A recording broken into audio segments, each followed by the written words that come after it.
कि लाखों बच्चे इंतजार कर रहे थे कि सीजीपीएससी के सिलेबस में क्या आने वाला है, क्या होना चाहिए। साथ ही साथ सीजीएसएसबी को लेकर भी बात करेंगे क्योंकि व्यापम से कितना अलग है और व्यापम से कितना डिफरेंट काम करने वाला है। मेंस का रिजल्ट कब आने वाला है, ये सबसे ज्यादा सवाल है। खासकर ये जो समय चल रहा है, खासकर जेनजियों का समय है बोलना जाता है जी। तो ये जेनजी वाला तो हम सभी ने देखा भी, और ये देखने के बाद ये भी दिखता है कि छत्तीसगढ़ सरकार नो डाउट सर, कोई भी देश की मतलब देश की किसी भी राज्य की सरकार हो डरी हुई है भैया, इनको छेड़ना नहीं है। आपको भी यही लगता है? इस बार सर आप लोग शिक्षक भर्ती की तैयारी भी करा रहे हो और 5000 पोस्ट आए हुए हैं, सहायक शिक्षक और शिक्षक की भर्ती का नोटिफिकेशन आ भी गया है। साइंस वाले बच्चे नाराज चल रहे हैं कि भैया हमारे बारे में कोई बात नहीं कर रहे हैं। हम हालांकि मैं लगातार बात कर रहा हूँ कि साइंस के पोस्ट नहीं आए। आप इस पूरे शिक्षक भर्ती को कैसे देखते हैं और आप लोग की तैयारी कैसी है? प्रिपरेशन स्टार्ट करो तो किसी भी तरीके से ऐसा नहीं कि एग्जाम का प्रिपरेशन हमेशा इस तरीके से सोच के करिए कौन से ऐसे सब्जेक्ट्स हैं इस एग्जाम के और बाकी एग्जाम के भी जिनके ऊपर आपको बहुत कमांड रखना है। मैं 8-10 सब्जेक्ट्स के ऐसे नाम बता सकता हूँ अगर आप बोले तो। सर आपने भी सीजीपीएससी को सिलेबस के लिए सुझाव दिए, मैं देख पा रहा था आपने बहुत सारी चीज़ें लिखी और आपकी भी कोशिश यही कि भैया छत्तीसगढ़ के बच्चों को अधिकार मिले सीजीपीएससी में। ज़्यादा से ज़्यादा बच्चे जो गाँव मेरी किसान मजदूर के बच्चे हैं, जो छत्तीसगढ़िया है, जिनको वाकई में भाई छत्तीसगढ़ के बच्चे हैं, छत्तीसगढ़ के बच्चों का अधिकार होना चाहिए उस पोस्ट पर, उस कुर्सी पर। क्या क्या सुझाव दिए सर आपने? बहुत शानदार सर, मज़ा आ गया। मतलब सारे विषयों पर सार गर्भित बातें जो बोलते हैं ना, वो आज हुई है। बड़ा मज़ा आ गया और मुझे लगता है कि जितने भी एस्पिरेंट बच्चे जो देख पा रहे थे वीडियो, उन्हें भी बहुत सारी बातों पे अपडेट्स मिले होंगे बहुत सारे, और एक स्टेप मिला होगा कि यार आगे क्या करना है, कैसे करना है, ये ज़रूरी था। और पंकज गुप्ता सर इन सब चीज़ों में बहुत माहिर है, हर विषयों पर बहुत शानदार तरीके से बात रखते हैं। नमस्कार, जय जवाहर, जय छत्तीसगढ़। आप देखना शुरू कर चुके हैं भिलाई टाइम्स और मेरा नाम है यशवंत साहू और मैं इस वक्त मौजूद हूँ न्यायध्यानी में। न्यायध्यानी आपको बताने की ज़रूरत नहीं है, सीजीपीएससी एस्पिरेंट्स का सबसे बड़ा हब और सरकारी अफसर का जो रास्ता है वो इसी बिलासपुर से होकर गुजरता है। ऐसा कोई डीएसपी नहीं, ऐसा कोई डिप्टी कलेक्टर नहीं, ऐसा कोई सेकंड क्लास अफसर नहीं जिन्होंने बिलासपुर में आकर तैयारी नहीं की हो। और उन्हीं में से एक शानदार इंस्टीट्यूट जिनका रिजल्ट बोलता है। मैं इससे पहले भी यहाँ आकर वीडियो बना चुका हूँ और आज इसी जगह पर महत्वपूर्ण टॉपिक पे, वो टॉपिक जो सारे एस्पिरेंट्स से कनेक्ट है, वो सारे सीजीपीएससी एस्पिरेंट्स और सारे वो एग्ज़ाम देने वाले, वनडे एग्ज़ाम देने वाले, उनके काम आने वाली बातें होगी। मेरे साथ में है Pankaj Gupta sir, Bilaspur IAS academy के डायरेक्टर हैं और सीजीपीएससी की तैयारी कराने में महारत है। बिलासपुर की इकलौती ऐसी इंस्टीट्यूट है जहां पर इंग्लिश मीडियम वालों की सेपरेट बैचेस क्लासेस होती है और सीजीपीएससी में प्री और मेंस को लेकर जो है क्लासेस चलती है, उसे इंटीग्रेटेड क्लासेस कहा जाता है और इकलौती वो यही इंस्टीट्यूट है। सर नमस्ते, जय हिंद, जय जवाहर। जी जी नमस्कार। और आपका धन्यवाद, आपने अपना कीमती समय दिया क्योंकि लाखों बच्चे इंतजार कर रहे थे कि सीजीपीएससी के सिलेबस में क्या आने वाला है, क्या होना चाहिए। साथ ही साथ सीजीएसएसबी को लेकर भी बात करेंगे क्योंकि व्यापम से कितना अलग है और व्यापम से कितना डिफरेंट काम करने वाला है। मेंस का रिजल्ट कब आने वाला है, ये सबसे ज़्यादा सवाल है। और जब सीजीपीएससी की बात हो और बीआईए में बैठकर सीजीपीएससी की बात करेंगे तो बात अधूरी रहेगी। तो बहुत सारे सवाल होंगे, बहुत सारे जवाब सर देने वाले हैं और आपके सवालों के जवाब आने वाले हैं और आपके कन्फ्यूज़न बहुत सारे दूर होने वाले हैं। सर कैसा चल रहा है, क्या चल नया ताज़ा? और ताज़ा बस सीजीपीएससी ने कुछ सिलेबस मंगवाया हुआ है जी। बच्चों के लिए सबसे अच्छी बात है कि सीजीएसएसबी एक नया बॉडी बनाया गया, बिल्कुल, और उसने राहत दी। कल खासकर अखबार में आप पढ़ सकते हैं, उन्होंने कम से कम एक गाइडलाइन जारी कर दिया है हाँ, कि किस तरीके से एग्ज़ाम कंडक्ट किया जाएगा जी। एग्ज़ाम से संबंधित बहुत सारी चीज़ों को जोड़ा। उसमें एक बहुत अच्छी बात रखी कि ज्वाइनिंग आने के बाद 30 दिन के अंदर बच्चों को ज्वाइन करना होगा और खासकर वेटिंग लिस्ट के कारण बहुत सारे पद में कुछ ना कुछ फंसा हुआ सा रखता है जी। और अक्सर होता है कि वेटिंग लिस्ट के कारण कभी ना कभी किसी बच्चे को, जो अगर कोई पोस्ट छोड़ रहा है तो छोड़ने के बाद वो पोस्ट या तो खाली चला जाता है। आपने सुना होगा सरकार में वैकेंसीज चल रही हैं या पद क्लियर नहीं हो रहे हैं, वेटिंग क्लियर सब पद खाली चल रहे हैं हाँ, और दूसरी तरफ वैकेंसी निकल भी नहीं रही है, बैकलॉग पड़े हुए। दो चीजें एक साथ होती है, एक तरफ बोलते हैं कि सरकार में उतने अधिकारी नहीं है और दूसरी तरफ बोलते हैं कि पद निकले नहीं है जी। तो ये दोनों कहीं ना कहीं एक प्रकार से मुझे ऐसी लगता है जी कि अगर आपके पास पद है, मतलब वहां पर अगर लोग काम करने के लिए तो लोगों को लिया क्यों नहीं जा रहे। इसमें एक बहुत बड़ा चुनौती ये आता है कि लोग ज्वाइनिंग के बाद भी जाकर ज्वाइन नहीं कर रहे होते हैं या उनका एक से अधिक पदों में सिलेक्शन हो जाता है, फिर वो पड़ा रहता है पद। हाँ, वो पद भी पड़ा रहता है जी। तो इसको रिजॉल्व करने के लिए जो कदम उठाया गया एसएसबी में, ये काफी अच्छा है, उसके बारे में भी बात करेंगे बिल्कुल। तो काफी अच्छा चीज उसने स्टेप लिया। दूसरा, सारे प्रोसेस को ऑनलाइन करना इस बार जैसे मेंस के समय में आपसे बात हुई थी, हाँ, उस पे मुद्दों पे हमने चीजें रखी थी, तो इस बार मेंस पेपर जब सीजीपीएससी का हुआ तो काफी सुधार देखने को मिला। बिल्कुल, क्योंकि इस बार युवाओं की आवाज आ रही थी और सर ने भी बहुत सारे वीडियो बनाए थे कि भैया सीजीपीएससी मेंस को लेकर जो डेट का था, एक इशू था बड़ा, डेट का इशूज क्लियर हुआ, उस पर आपके भी बहुत सारे वीडियो बनाए, आपका भी धन्यवाद उन अभ्यर्थियों की ओर से। और डेट के बाद हम लोगों ने जब बात किया कि वहाँ पर सुविधाएं क्या होंगी गर्मियों के कारण, तो पीएससी का भी ये धन्यवाद है आपकी तरफ से, तो विशेष रूप से रहा कि सारे क्लासरूम्स में कम से कम कूलर की व्यवस्था थी, बड़े कूलर्स थे और काफी अच्छे। ये पहली बार हुआ ना सर? हाँ बताइए, तो पंखे के सहारे मेंस लिखना पड़ता था और अभी कूलर के सहारे थे।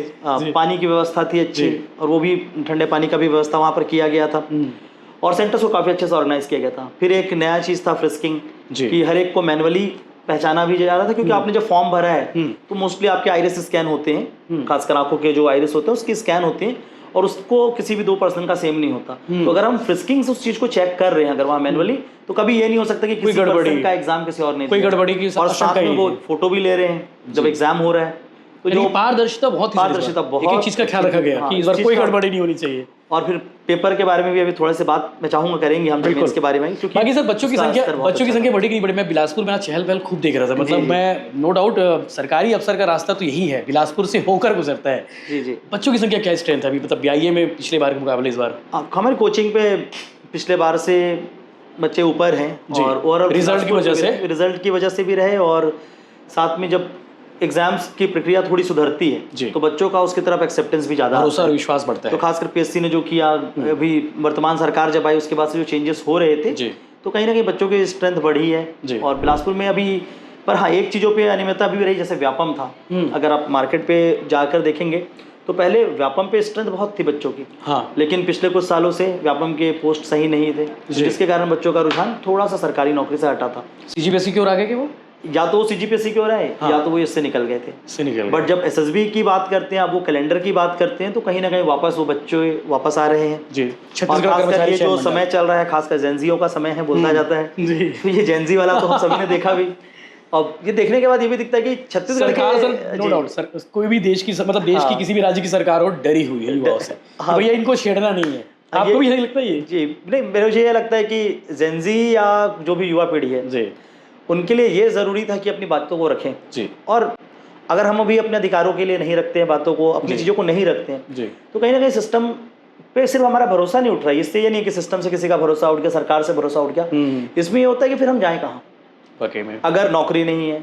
और मोस्टली जो एग्जाम की प्रिपरेशन है, आप भी इससे रिलेट करेंगे, गाँव पे भी अगर आप जाकर देखेंगे, मिडिल क्लास का एक सपना है। मैं हमेशा पढ़ाते समय बोलता हूँ कि संविधान का जो 12वां आर्टिकल है, जिसको स्टेट बोला जाता है, राज्य, वो राज्य को परिभाषित करता है। उस परिभाषा में बोला गया है, एक बड़ी अच्छी चीज बोली गई, मैं आपको बताता हूँ, कि हर एक वो व्यक्ति जो सरकार के लिए कार्य कर रहा है या सरकार की किसी भी तरीके से कार्य कर रहा है, उसको हम राज्य बोलते हैं जी। तो एक मिडिल क्लास का बच्चा अगर वो अपने भविष्य बनाना चाहता है, वो चाहता है कि मैं भी सरकार का हिस्सा बनूं, किसी भी रूप में बनूं, या संविधान के उस अनुच्छेद 12 का हिस्सा बनूं, एक ही रास्ता है, एग्जाम निकाली और चले जाइए। सही बात। तो एग्जाम में ये दम है जी कि उसको सीधा, उसको कोई पहचान नहीं रहा है, पर पेपर निकालते उसके पास एक अच्छे खासी चीजें आ जाती हैं। बिल्कुल। तो ये चीज मिल नहीं रही थी बिल्कुल, और इसमें अनियमितता नहीं होनी चाहिए जी।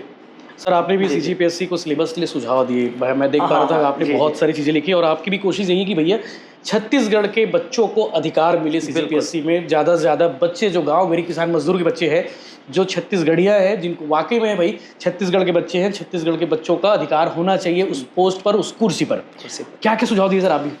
सर उसमें 3 चीज़ों को मैंने सबसे प्राथमिकता दी है, जो मुझे लगता है कि ये चीज़ों को एड्रेस पीएससी को भी करना चाहिए और हमें भी सोचना चाहिए इसके बारे में। पहला, छत्तीसगढ़ के वो बच्चे जो यूपीएससी तैयारी करने गए, अगर वो यूपीएससी में पास नहीं होते तो उनके पास क्या ऑप्शन बच जाता है? क्या हमारे राज्य में आने के बाद फिर से जुड़ सकते हैं पेपर अपनी पढ़ाइयों को लेकर? कितना उसका बेनिफिट ले पाते हैं? दूसरा, जो बच्चे सिर्फ सीजीपीएससी की तैयारी करते हैं और वो छत्तीसगढ़ में ही रहते हैं, क्या वो अगर यहाँ से आज 20 साल 21 साल में भी सिलेक्शन होता है बच्चों का, 21 साल 22 साल 23 साल में सिलेक्शन हुआ, अब 23 साल में सिलेक्शन के बाद अगर उस बच्चे में बहुत पोटेंशियल है, बहुत अच्छा पोटेंशियल है, वो अच्छा कर सकता है, फिर अगर वो जॉब में ज्वाइन करता है और आगे बढ़ता है, तो लगभग 15 साल 17 साल लग जाएंगे कि वो आईएएस के पद में पहुंचे प्रमोशन चैनल से। और उस बच्चे के पास इतना टैलेंट है कि वो 1 साल और देकर सीधा यूपीएससी निकाल कर वहां पर पहुंचे, सीधा आईएएस का एग्जाम क्लियर कर जाए, यूपीएससी का एग्जाम क्लियर कर जाए, और छत्तीसगढ़ के लिए बहुत बड़ी बात भी होगी। बड़ी बात होगी। अभी तो संख्या सर 7-8 होंगे बच्चे हर साल उतने इस बार 6 हैं। 6 है। अब 10 हो जाते तो हम उतने खुश हो जाते कि 10 बच्चे हमारे छत्तीसगढ़ से। 2 बच्चों को तो मैं पर्सनली जानता हूँ, एक अजय गुप्ता थे और डायमंड ध्रुव जी, तो मेरे से कहीं ना कहीं किसी तरीके से एफिलिएटेड रहे हैं जी। तो ये बहुत छोटा सा, तो ये दोनों चीज़ों को पहले इंटीग्रेट करना चाहिए कि हमारा सिलेबस कुछ ऐसा हो कि जो यूपीएससी में जो बच्चे छत्तीसगढ़ के गए हैं वो यहाँ पर आ पाएँ, उनके लिए भी एक चैनल खुला रहे। और दूसरा बात है कि जो यहाँ के बच्चे वहाँ भी जाए, और सिर्फ यूपीएससी नहीं, क्योंकि अब एक लौता ऐसा एग्जाम यूपीएससी दिखता है जहाँ से आप मल्टीपल 8-10 एग्जाम की तैयारी कर सकते हैं अगर आपने उस सिलेबस को पढ़ा तो उस सिलेबस में अगर पढ़ते हैं तो आप आरआरबी, ग्रेड बी, छत्तीसगढ़ के बहुत सारे बच्चों को पता ही नहीं होगा। ये बहुत सुपीरियर एग्जाम है, संख्या भी ज्यादा है वहाँ पे, हाँ, पोस्ट और भी बहुत अच्छा एग्जाम है ये, और उनके एग्जाम तो हर साल होते हैं। हर साल होते हैं। ये अच्छी बात है, ऐसा नहीं कि सीजीपीएससी टाइप का मतलब व्यापम की तरह अटका के रखा है जी। फिर आपको तारा नबार्ड, फिर इफ्को के एग्जाम होते हैं, ये तो कई बच्चों को पता ही नहीं होगा। ये बहुत अच्छा, मतलब फर्टिलाइजर के लिए बेस्ट इंडिया की सबसे ऊपर वही है।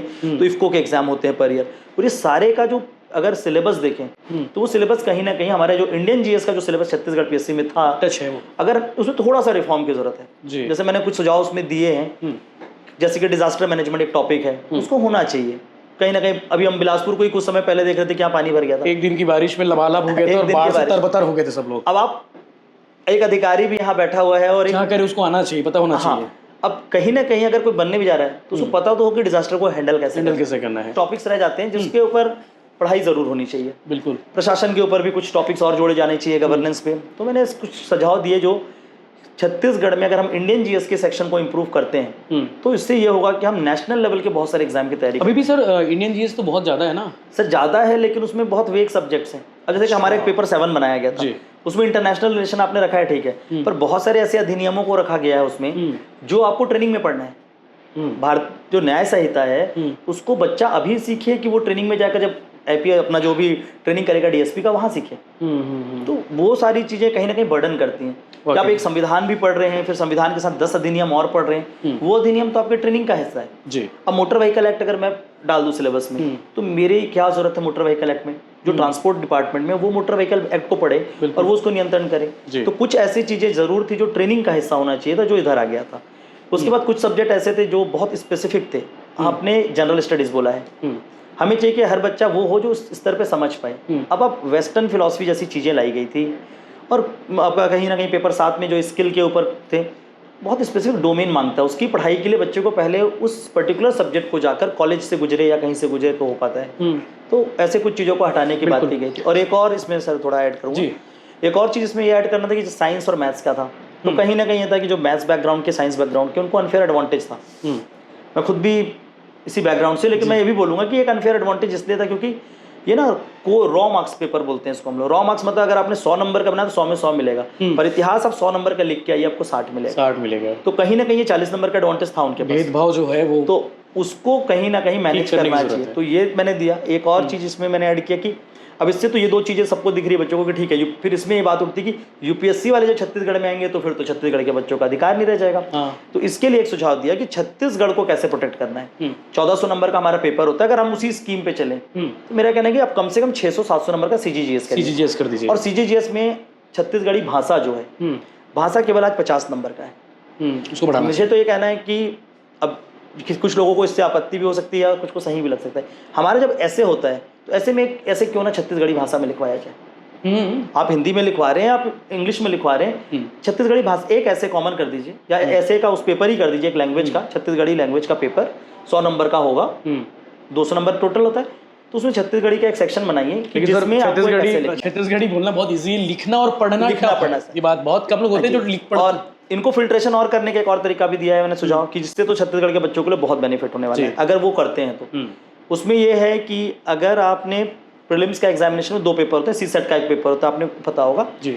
सीसेट में मैंने ये कहा कि आप 50 नंबर का मैथ्स एप्टीट्यूड जो पूछना है आप पूछ लीजिए, और जो 50 नंबर उसको छत्तीसगढ़ी कर दीजिए कि और उसमें जिसको छत्तीसगढ़ी नहीं आता वो वहीं पर रुक जाए, बाहर हो जाएंगे। तो आपको छत्तीसगढ़ को अगर प्रोटेक्ट करना है तो हमारी भाषा का सबसे पहले सम्मान बढ़ाना पड़ेगा, सम्मान। और जब तक छत्तीसगढ़ी भाषा का सम्मान नहीं करेंगे, और खासकर पीएससी के ऊपर, तो फिर आगे चलकर बोलेंगे कि छत्तीसगढ़िया लोग कैसे आगे आगे, तो संभव नहीं है वाकई में। सर ये तो सिलेबस के सुझाव की बात हो गई, लेकिन सवाल ये है कि सिलेबस बनकर तैयार कब होगा, इम्प्लीमेंट कब होगा? बच्चे इंतजार करें, मुझे लगता है आप लोग भी इंतजार करें कि भैया हम पढ़ाए क्या, ये प्रश्न समाधान क्या हो सकता है? ये प्रश्न जितना आपको परेशान कर रहा है उससे कहीं ज्यादा मुझे कर रहा है जी। आज हम लोग भी, एक तो बच्चों के साथ सबसे बड़ा दिक्कत है कि अब तैयारी करें तो किस दिशा में करें। हमारे साथ ये प्रॉब्लम आ रहा है कि हम पढ़ाएं तो किस चीज़ को पढ़ाएं। अभी सपोज करते हैं कि अपने भारत का इतिहास पढ़ाया मुगल, और कल को सिलेबस से मुगल प्रशासन हट गया, तो वो पढ़ाने का क्या अर्थ? टाइम वेस्ट हो गया, बच्चों के तो मेहनत भी कहीं ना कहीं सीजीपीएससी को इसको और अच्छे तरीके से लेना चाहिए। बहुत अच्छी बात है, सिलेबस चेंज कर रहे हैं। बहुत भारी पड़ता होगा ना बच्चों, भारी पड़ेगा सर। और 8 साल से सिलेबस बदला नहीं था, तो अच्छी बात है, इसको करना भी चाहिए, अभी के वर्तमान के हिसाब से बनाना चाहिए। बट अगर नवंबर में नोटिफिकेशन के साथ ही सिलेबस आता है और हर साल की तरह फरवरी में ही पेपर होता है, तो समय बहुत कम पड़ जाएगा। 2 महीने मतलब दिसंबर और जनवरी बस रहेंगे तो समय फिर वही वाली बात हो जाएगी जैसे इस साल हो गया। हाँ, मेंस के टाइम पे कि बच्चे समय मांग रहे थे फिर वही सारा चीज हो सकता है। या तो फिर पीएससी कुछ अपना हो सकता है एग्जाम साइकिल को चेंज करे जी, कि आप ठीक है नोटिफिकेशन नवंबर में आ रहा है, लेकिन आपने एग्जाम इस साल का नोटिफिकेशन आने के बाद फरवरी में नहीं करके मार्च अप्रैल में किया, और मेंस को थोड़ा सा और डिले किया, या तो फिर तीसरा चीज है कि आप जो भी सिलेबस व्यवस्था बनाने के थोड़ी कुछ चीजें सितंबर या 15 अक्टूबर तक अगर डिक्लेयर कर देता है पीएससी, तो भी हमारे पास 45 दिन एक्स्ट्रा रहेंगे जी, कि हम नए सिलेबस के अकॉर्डिंगली अपने आप को डाल पाए। बिल्कुल। बट हाँ, जो आपके चैनल के माध्यम से जो भी बच्चे तैयारी कर रहे हैं सीजीपीएससी की, 2-3 चीजें फिक्स हैं कि वो होंगी। तो छत्तीसगढ़ का जीएस आपको पढ़ना चाहिए, अच्छे से आप पढ़िए, क्योंकि वो कहीं नहीं हट रहा है, वो बिल्कुल रहेगा। हो सकता है बढ़ सकता है जी, बढ़ेगा, मार्क्स बढ़ेगा, सिलेबस का कंटेंट वही रहेगा लगभग। तो वो एक चीज़ है। इंडियन जीएस में जो बेसिक सब्जेक्ट्स हैं, भारत का संविधान है, भूगोल है, इंडियन हिस्ट्री, ज्योग्राफी, इकोनॉमिक्स का सेक्शन है, और खासकर पर्यावरण अध्ययन अब बढ़ना चाहिए, क्योंकि जिस तरीके से चीजें चल रही हैं कंटिन्यू रखें उसको। हाँ, तो उसको कंटिन्यू रखें और बढ़ाएं, क्योंकि ग्रीन टेक्नोलॉजी के ऊपर पूरा दुनिया आ गया। प्रॉब्लम यहाँ आ रहा है कि पीएससी कर रहे हैं बच्चे, यूपीएससी पढ़ रहे हैं बच्चे, अगर वहाँ सफलता मिल गई तो ठीक है, पर अगर नहीं मिली तो क्या? तो वहाँ पर एक बच्चा इतना अपने आप को लगाया होता है कि उसके अंदर इतनी कॉन्फिडेंस बिल्ट हो जाती है कि वो कुछ भी कर सकता है। एक अच्छा इंसान तो बन जाएगा। हाँ, अच्छे नॉलेज के साथ में अच्छा इंसान, और वो अपने नॉलेज को यूटिलाइज कर पाएगा। कहीं ना कहीं नौकरी खुद का धंधा चालू कर लेगा। सर आज ही मैं आपको मेरे को मैसेज आया एक लड़के का, कल पीएससी एक्सपीरियंस से पत्रकारों की संख्या भी बहुत ज्यादा है, पत्रकार तो बन ही जाओगे आप अच्छे से। आज ही उस बच्चे का मैसेज भी आया मेरे को। उसने मैसेज डाला कि सर कल मैंने एक लेक्चर लिया था कि कौन से सनराइज इंडस्ट्रीज हो सकते हैं। सनराइज मतलब वो उद्योग जिसका भविष्य अच्छा है। वर्तमान में तो वो शुरुआत में है, पर भविष्य अच्छा है। तो मैंने बताया वंधन है, जैसे ये सारी चीजें हैं, तो इसका प्रसंस्करण उद्योग लगाने से अच्छा होगा। उस लड़के को काफी अच्छा लगा व्यू। आज उसने उनकी कंपनी है और बस्तर रीजन में है, वन करके। तो उसने मेरे को मैसेज डाला कि सर ये मेरा पूरा पोर्टफोलियो है, मैं चाहता हूँ इस पर आप एक फीडबैक करें। तो ये लगा कि चलो कुछ बात कहीं तक गया। ऐसे ही सेम एक नागपुर से कॉल आया था मुझे, जब मैंने ईवी के ऊपर लेक्चर लिया, और ईवी पे लेक्चर लेने के बाद उसको अच्छा लगा वो चीज़ें कि ईवी पे करना चाहिए। तो उसने मेरे को सामने से ऑफर भी किया बच्चे ने कि सर मैं ईवी का एक मैन्युफैक्चरिंग यूनिट डालना चाहता हूँ, कंसल्टेंट आप उसमें साथ में आएंगे क्या? ये बड़ी बात है। तो मेरा ये कहना है कि ये चीज़ें अगर सिलेबस में ही डाला जाए और सिलेबस से पढ़ाया जाए, तो बच्चे जब यहाँ से निकलेंगे तो उनके अंदर रहेगा कि हाँ ये सेक्टर मैंने सुना था या जानता हूँ, बिल्कुल इस पर मैं काम कर सकता हूँ। तो ऐसा होना चाहिए। बिल्कुल सर सीजीएसएसबी पर भी आ जाते हैं, क्योंकि व्यापम के बाद चीज़ें सुधारने के लिए कोशिश की जा रही है। जी। अभी तक जितनी गाइडलाइन है, जितने आदेश आए, उसे देखकर क्या लगता है कि कितना डिफरेंट काम कर रहा है व्यापम सीजीएसएसबी? जी, व्यापम में बड़ी चुनौती थी सर। मैं आपको एक प्रक्रिया बताता हूँ। व्यापम में आने कंट्रोवर्सी भी में कहते थे लोग। हाँ, व्यापम कंट्रोवर्सी तो कुछ ऐसा था कि इसकी एक प्रक्रिया बन गई थी। प्रक्रिया का पहला चरण था फॉर्म भरना, दूसरा चरण था एडमिट कार्ड डाउनलोड करना, तीसरा था पेपर देना। पेपर देने के बाद आता था सिलेक्शन और रिजल्ट के बाद डीवी होती थी, एक डॉक्यूमेंट वेरिफिकेशन। फिर उसके बाद एक प्रक्रिया है ज्वाइनिंग। पर डॉक्यूमेंट वेरिफिकेशन ज्वाइनिंग रिजल्ट के बाद इतना डिले हो जाता था कि बच्चों को जाकर वहां बोलना पड़ता था कि हमारी तो एग्जाम निकाल लिया है सर, मैंने तो पेपर तो निकाल लिया, मेरे को ज्वाइनिंग दीजिए। और 8-8 महीने बीत चुके हैं, 7-7 महीने बीत चुके हैं। अभी एक पिछला एक एग्जाम बहुत सारे हैं, 2-4 एग्जाम है जिसमें ज्वाइनिंग ही नहीं आई है, वेट कर रहे हैं। तो कहीं ना कहीं वो ज्वाइनिंग आएगी कब? और अगर ज्वाइनिंग 1 साल तक नहीं आ रही, 1.5 साल तक नहीं आ रही, तो पेपर लिया क्यों गया है? तो सीजीएसएसबी में ये चीजें नहीं होनी चाहिए। तो सीजीएसएसबी में हाँ लग रहा है कि जैसा सुधार कर रही है गवर्नमेंट, शायद उसी उद्देश्य से लाई भी है। उसमें ये भी अच्छा कर दिया है कि 2-4 जैसे पॉइंट्स मैं आपको बताना चाहूँगा। कि पहला तो उन्होंने बोला है कि सारा प्रोसेस ऑनलाइन होगा, तो प्रक्रिया को ऑनलाइन किया गया है। इसमें एक चीज़ और स्पष्टीकरण अगर आ जाए तो बेहतर है एसएसबी की तरफ से कि क्या सीबीटी होगा, मतलब कंप्यूटर बेस्ड टेस्ट होगा या ओएमआर शीट पे होगा। थोड़ा सा इस पे भी एक क्लैरिफिकेशन और आ सकता था, तो वो आ जाए। जी, कैलेंडर देकर अच्छा किया कि बच्चों को पता होगा कि कब हमारा एग्जाम, जल्दी कैलेंडर आ जाएगा। अभी कैलेंडर आ जाएगा अगस्त में, डिक्लेयर किया उन्होंने, तो कैलेंडर आ जाने से एग्जाम का डेट हमें क्लियर होगा। जी, बच्चों को पता होगा किस समय तक क्या पढ़ाई करनी है। और जो ये बोल दिया कि अगर कोई ज्वाइनिंग नहीं कर रहे हैं तो उसके लिए वेटिंग लिस्ट नहीं होगा। मतलब पहले होता था कि वेटिंग लिस्ट और ये सब चीज करते हुए लगभग 1.5-2 साल तक खिंचाता था, वही पद खिंचा रहा है जिसमें किसने ज्वाइन नहीं किया, और वेटिंग भी क्लियर नहीं होता था, तो बच्चे बार बार चक्कर काट रहे मंत्री के बंगला, मीडिया हाउस में भी, ये भी हमारा दिखा दो, क्योंकि वेटिंग क्लियर नहीं हो रहा करके, वो इशू नहीं होगा, वो इशू नहीं होगा। तो ये कुछ चीज़ों को अच्छा लिया हुआ है, और बाकी जो एग्जाम सुधार की प्रक्रिया चल रही है पूरे भारत में, और छत्तीसगढ़ में तो उसको शुरुआत माना गया था कि कहीं ना कहीं हमारे पास जो पिछला सीजीपीएससी का गलत ट्रैक रिकॉर्ड रहा उसके बाद सुधार हुआ, तो एसएसबी में भी ये तो आ रही है। तो व्यापम का ये जो चरण है, जी सर, अगर ये चरण ना हो तो ये बहुत अच्छी बात होगी हमारे पूरे राज्य के बच्चों के लिए कि बिल्कुल एग्जाम दे रहे हैं और एग्जाम के बाद वो अपने उस जगह तक पहुंच पा रहे हैं जिसके लिए उन्होंने पढ़ाई किया है, ना कि ग्राउंड पे जाकर प्रोटेस्ट करने में बैठे हैं या मांग के लिए जा रहे हैं, मंत्री जी के दरवाजे में वापस जा रहे हैं, ये चीज आप जैसे बोल रहे थे, तो ये सब चीजें ना हो। बिल्कुल, पोस्ट की संख्या भी थोड़ा हेवी दिखेगा सर, पहले 40 पोस्ट आते थे, अब 400 पोस्ट दिखेंगे, 400 पोस्ट दिखेंगे, और कंपटीशन भी थोड़ा सा हेल्दी हो जाएगा और अच्छा हो जाएगा, बहुत अच्छा होगा। कंपटीशन में ये भी चीज अच्छा होगा कि हर साल एक पुल निकल जाएगा। मैं बोलता हूँ कि पीएससी से आपके ना अगर बात करते हैं 50,000 तैयारी करने आए तो हर साल लगभग 4-5 हजार बच्चे जो होते हैं बहुत बढ़िया तैयार होते हैं, तैयार निकल जाते हैं कि वो उस साल ले रहे होते हैं पोस्ट, तो अगर वो लेके निकल जा रहे हैं तो अगले को आराम से फ्रिक्वेंसी मिलती जाएगी। वेटिंग के चक्कर में तो बहुत फंसे रहते थे, तो ये चीज एक अच्छा होगा कि हर साल का जो एक पुल आता है उसको सिलेक्शन मिलेगा। ठीक है, हर बच्चे को 2 साल 2.5 साल लग सकता है, पर वो ठीक है, पर 7-8 साल 9 साल वेट कर रहे हैं, इस कारण से टैलेंट है, पढ़ाई भी किया है, पूरा मेहनत भी किया है, पैसे भी लगाए हैं, एनर्जी लगाए हैं, सिर्फ इस कारण से कि वैकेंसी नहीं आई है, वाकई में सब कुछ वेस्ट हो जाता है। जी सर, मेंस दे चुके हैं, मेंस देने के बाद लोगों के मन में सवाल है, अभ्यर्थियों के मन में सवाल है कि भैया हमारा रिजल्ट कब तक आने वाला है, इंटरव्यू कब होने वाला है, क्या लगता है आपके अनुसार, आपका अनुभव क्या कहता है? अनुभव, और पहले बात तो बहुत सारी बातें चल रही है मार्केट पे, मार्केट से हमें भी इन्फॉर्मेशन ज्यादा करके मिलता है सूत्रों के हवाले से। अब वो भ्रांति है, वो सत्य है, कहाँ से वो बात आया ये तो कह पाना मुश्किल होगा, लेकिन बातें अलग अलग हो रही है, बातें अलग अलग हो रही है। लेकिन सर देरी नहीं हो रहा है इसमें थोड़ा, तो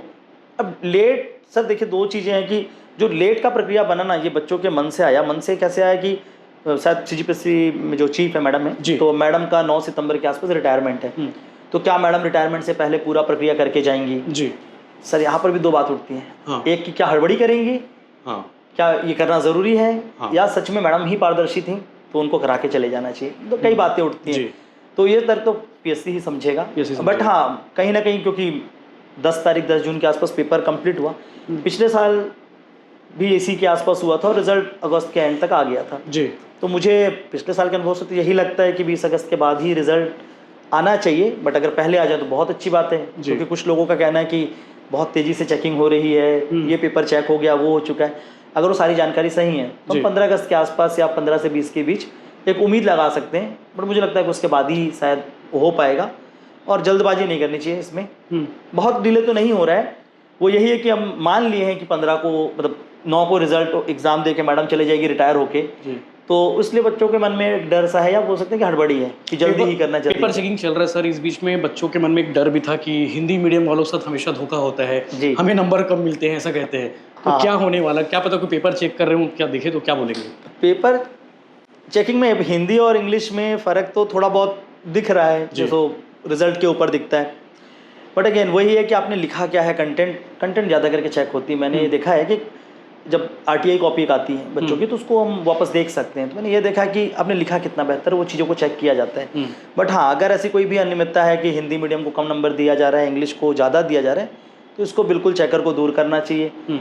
दोनों ही भाषा इक्वल इम्पॉर्टेंट है, तो उसमें जितना ज़्यादा हो सके पारदर्शिता होनी चाहिए, और दोनों को उनके लेखन के हिसाब से मार्क्स मिलने चाहिए। बट हाँ, पिछले 2 सालों में थोड़ा सा इंग्लिश मीडियम का डोमिनेशन इस रूप में रहा कि वो शुरुआत के रैंक में ज़्यादा रहे, पर ओवरऑल सिलेक्शन में हिंदी ही ज़्यादा है जी। मैंने नंबर्स हिंदी का ज़्यादा है ओवरऑल सिलेक्शन पूरे में। टॉपर हो जाते हैं इंग्लिश मीडियम वाले, टॉपर्स में इंग्लिश ज़्यादा है, बट ओवरऑल में हिंदी का संख्या अच्छा है। इसी चक्कर में भौकाल बना हुआ है, एक वो बना हुआ है। बट हाँ, अगर ऐसी अनियमितता है तो डेफिनेटली उसको पीएससी को, चेकर्स को संज्ञान में जरूर लेना चाहिए कि हिंदी और इंग्लिश में एक पैरिटी आए, और मार्क्स को भी थोड़ा सही तरीके से डिस्ट्रीब्यूट किया जाए। बिल्कुल, बट सर वो चेकर्स ज़्यादा अनुभवी रूप से उसको करते हैं, तो उनका भी एक प्रतिक्रिया होगी, कभी आपकी बात हो पाए तो उसको जानने का प्रयास करें। हम लोग एक दो बार मंत्री जी से अपने बातचीत की, भैया हिंदी मीडियम वालों को दर्द है ऐसा करके, तो उन्होंने कहा कि भाई ये देखो आयोग अपना काम कर रहा है, आयोग में अच्छे लोग बैठे हुए हैं, जी जी, ऐसी भेदभाव तो नहीं होती, लेकिन इतिहास गवाह है, लोग बोलते हैं, मैं भी बोल दिया आपसे जी जी। सर, एक बच्चों के साथ साथ पेरेंट्स के मन में भी सवाल होता है, सबसे ज़्यादा पेरेंट्स इस बात को चिंता करते हैं कि मेरा बच्चा सीजीपीएससी तैयारी कर रहे हैं और अब तो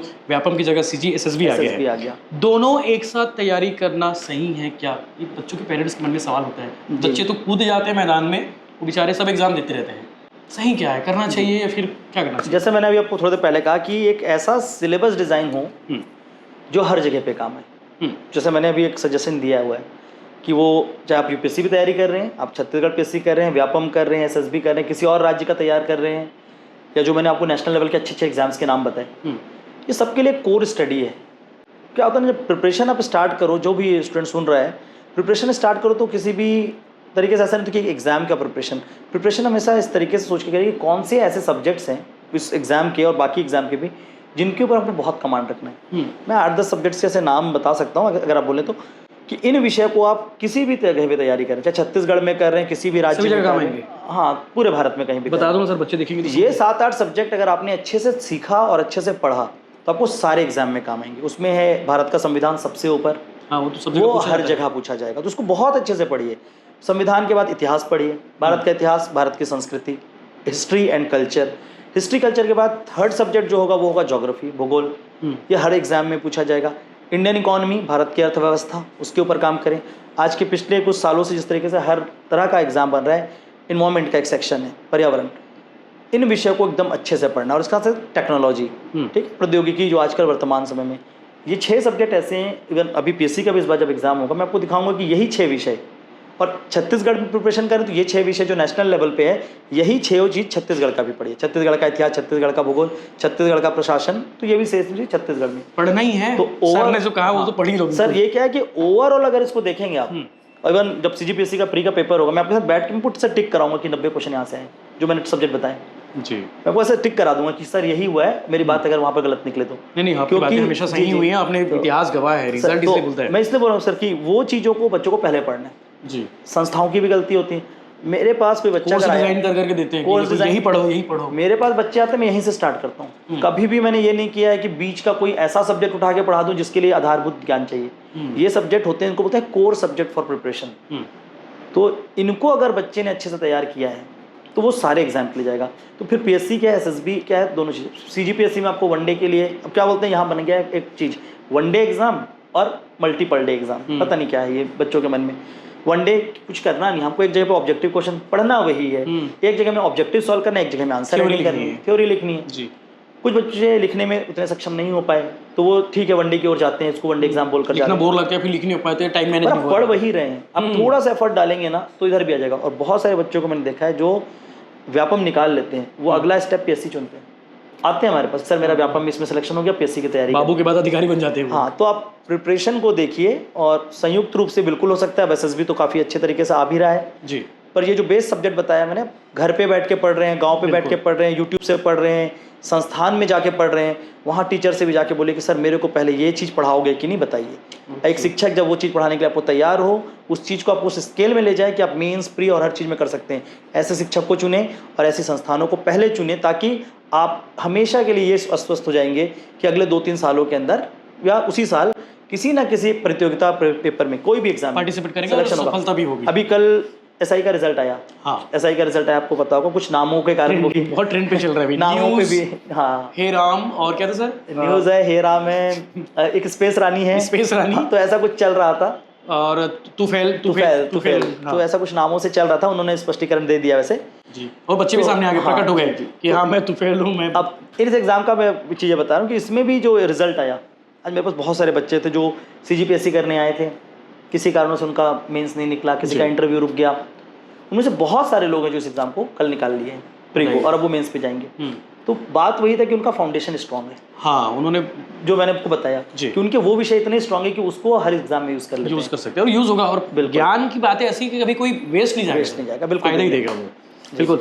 इस बार सर आप लोग शिक्षक भर्ती की तैयारी भी करा रहे हो और 5000 पोस्ट आए हुए हैं, सहायक शिक्षक और शिक्षक की भर्ती का नोटिफिकेशन आ भी गया है। साइंस वाले बच्चे नाराज चल रहे हैं कि भैया हमारे बारे में कोई बात नहीं कर रहे हैं। हम हालांकि मैं लगातार बात कर रहा हूँ कि साइंस के पोस्ट नहीं आए। आप इस पूरे शिक्षक भर्ती को कैसे देखते हैं और आप लोग की तैयारी कैसी है? हमने तो अभी स्टार्ट किया है बैच इसके लिए, और इवन एसएसबी के लिए भी हम लोग कुछ बेसिक स्तर पर जा रहे थे जी। कि जब आपसे बात हुई थी उस टाइम पे जी कि सर वो गांव के सुकमा वालों के लिए क्या कर रहे हैं। हाँ। तो हमने ऐसा कोर्स डिज़ाइन किया उस टाइम पे कि हमने 49 रुपये से कोर्स स्टार्ट कर दिया है इस बार। अच्छा। उतने रुपए से लेकर आपका मैक्सिमम अगर आप पूरा लेते हैं तो 2-2.5 हज़ार में हर बच्चा पढ़ लेगा कि जिस भी बच्चे को पढ़ना तो इतने घर में बैठे बैठे जो एक हाँ घर पे बैठे बैठे आराम से वो पढ़ ले और उसका पूरा का पूरा CGSSB या PSC का प्री वगैरह जैसे पोर्शन है उसकी तैयारी एक अच्छी हो जाए। तो उसके लिए हमने कोर्स भी डिज़ाइन किया। कोर्स तो महिलाओं की संख्या ज़्यादा है इसमें, शिक्षक भर्ती में महिलाएं ज़्यादा देती हैं। जी जी जी। तो वो खाना बनाते बनाते कोर्स तैयारी कर ले, पढ़ाई कर ले, वो भी है नहीं? हाँ, वो ऑनलाइन सिस्टम है, आप ऑनलाइन में आप वीडियो आराम से देखते हैं, ब्लूटूथ लगाइए। एक चीज़ भी किया है हमने, अभी तक तो हम लोग बोर्ड टीचिंग भी करते हैं और इसके साथ साथ मैंने बोला कि टेक्नोलॉजी अगर है दुनिया में और अगर हम उस टेक्नोलॉजी को एक्सेप्ट नहीं करते तो मैं हमेशा बोलता हूँ कि आप मानसिक रूप से गरीब हैं। मैं बोलता हूँ, मैं ये नहीं बोलता कि पैसों से आप गरीब है, मैं नहीं बोलूंगा, मानसिक गरीब नहीं बनना है। टेक्नोलॉजी है तो हमें सीखना चाहिए, सब कुछ प्लेटफॉर्म है। आज आप भी इंस्टाग्राम पे, आज भी आप यहाँ पर बैठकर जो शूट कर रहे हैं, चीजें ले रहे हैं, ये टेक्नोलॉजी आपने अडॉप्ट की और अपने पहले दिन यूज किया। मैंने ये कहा कि अगर टेक्नोलॉजी है सामने, हमारी AI है सामने, फंडामेंटल चीजें सामने, तो इसको सीखना चाहिए और इसके माध्यम से अपनी स्टडी को भी अच्छा करना चाहिए। बिल्कुल। तो ये चीज़ किया, तो इसलिए मैंने जो कोर्स बनाया उसमें ये रखा है कि हम प्रॉपर AI का यूज़ करते हुए पढ़ा रहे हैं जी, ताकि बच्चों को वो भी चीज़ समझ आए, एडवांस टेक्नोलॉजी के साथ में एडवांस कोर्स रहे, एडवांस कंटेंट रहे। उस बेसिस पे कंटेंट को हमने डिज़ाइन कर रखा है। अभी काम कर रहे हैं कंटेंट के ऊपर, तो प्रोग्राम को भी एकदम ऑफिशियली पूरी तरह से स्टार्ट नहीं कर पाए, बिल्कुल, बट बहुत जल्दी करेंगे। दूसरी बात आपने साइंस का कहा, और बच्चों साइंस का तो बच्चे नाराज है थोड़े से। जी जी, साइंस का क्योंकि लैब का भी एक एग्जाम हुआ था और उस समय काफ़ी लोगों को लिया गया। अब क्या उतने प्रयोगशाला है ही नहीं उतने सरकार के पास, मतलब स्कूलों में उतने प्रयोगशाला है नहीं, तो मुझे लगता है कि कहीं उन टीचर्स को तो इधर यूज़ नहीं किया जा रहा है। हाँ, ये भी एक दो हैं जो जानता हूँ मैं, जिनको तो पता चलता है कि प्रयोगशाला के लिए वो गए थे और वो नॉर्मल क्लासेस भी लेते हैं दूसरे विषयों के भी, तो क्रॉस टीचर का कितना इस्तेमाल हो रहा है। तो ये है तो जो साइंस के लिए छत्तीसगढ़ में कितना प्रमोशन जा रहा है जी। और एक बड़ा अच्छा चीज़ निकल कर आया है, इंग्लिश की बहुत पोस्ट। हाँ, सबसे ज़्यादा पोस्टर इंग्लिश के हैं। इंग्लिश की, और आप इंग्लिश मीडियम वाले हो तो इसका समझ सकते हो कि कितनी खुशी की बात होगी आपके लिए भी। खुशी की भी बात है सर, लेकिन एक इसमें ना थोड़ा सा